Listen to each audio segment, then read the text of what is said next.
Once upon a time, in a bright green meadow, lived 3 little pigs, who were not just any pigs, they were inventors, dreamers, and soon-to-be, their names were Pip, Poppy, and Percy. Now, the old story tells of a big bad wolf and houses made of straw, sticks, and bricks, but our story is a little different. This is the tale of how the 3 little pigs, with the help of a brilliant young girl and a surprising new friend, built the smartest, greenest village the world had ever seen. It all started one sunny morning. Pip, the youngest pig, was sketching in his notebook. He drew a house with a roof that sparkled. "I want a house that catches the sun," he declared. Poppy, who loved gardening, added, "And I want a house that waters my plants for me." Percy, the oldest and most practical, nodded thoughtfully. "And it must be strong enough to withstand any huffing and puffing," he said, eyeing the woods nervously. Just then, a girl named Andi rode up on her bicycle. Her backpack was filled with gadgets and books. Andi was a budding engineer, and she loved solving puzzles. She saw the pigs' drawings, and her eyes lit up. "Are you building houses?" asked. "We're trying," sighed Pip. "But we want them to be special. We want them to be smart and good for the earth." Andi smiled. This was exactly her kind of project. "I can help," she said. "We can build eco-homes. We'll use materials that are kind to our planet and designs that are super clever." The pigs oinked with excitement. Their big project had officially begun.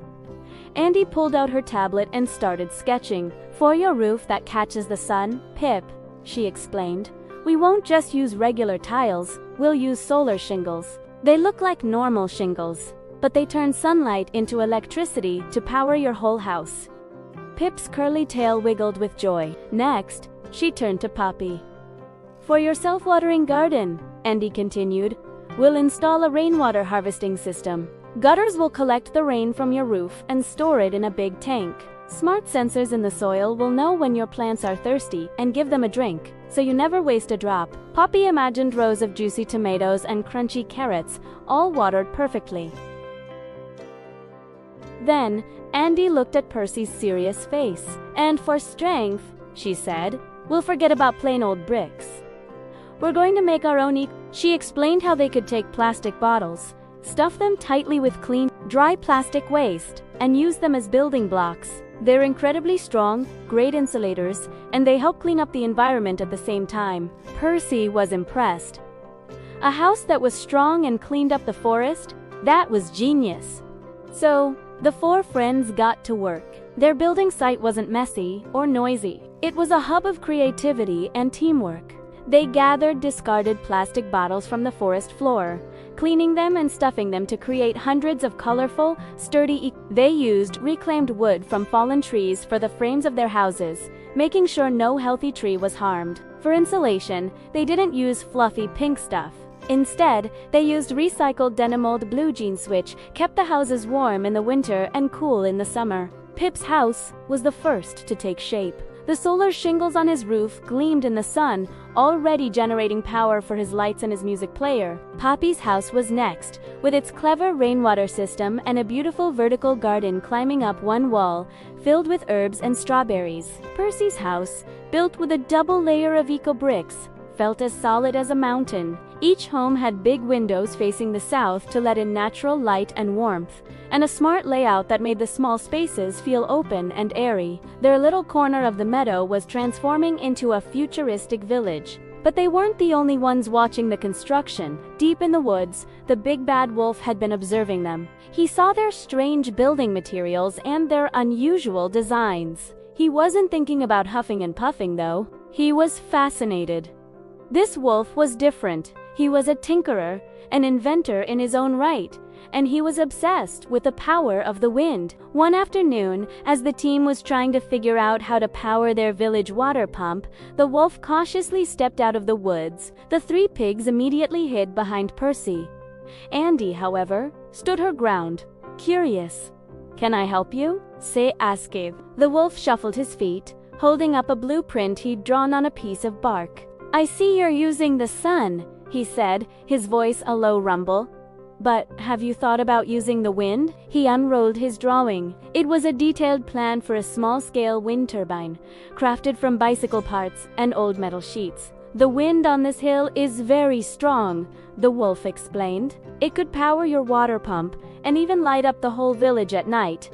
The pigs peeked out from behind Percy, their fear slowly turning into amazement.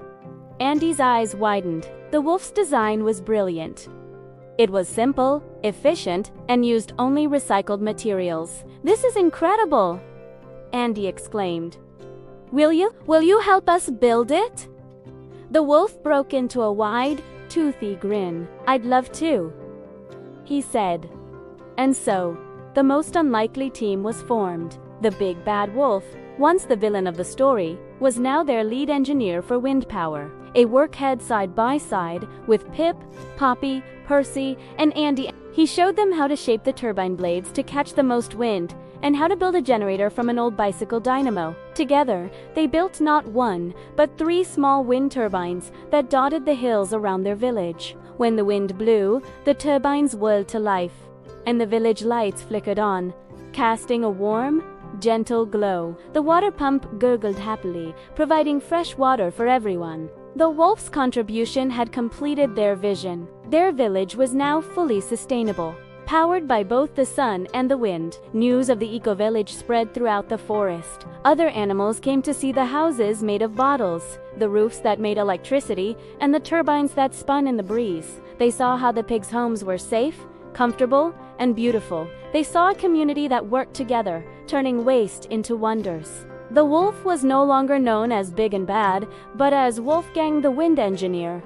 He even designed a charging station for Andy's electric bicycle. The village became a living classroom. Andy and the pigs taught other animals how to make eco-bricks and how to plant rooftop gardens. Wolfgang held workshops on wind power, showing everyone how to harness the invisible forces of nature. They proved that with creativity, collaboration, and a little bit of courage to try something new, you could solve any problem. They weren't just building houses, they were building a better future, one eco-brick at a time. And so, the 3 little pigs, the brilliant girl, and the inventive wolf lived happily and sustainably ever after. Their story wasn't about fear and running away. It was about coming together, using their brains and their hearts to create a world that was safe, strong, and kind to the planet they all called home. It reminds us that our greatest strength isn't in the walls we build to keep others out, but in the bridges we build to bring everyone together. Thanks so much for watching this modern twist on a classic tale.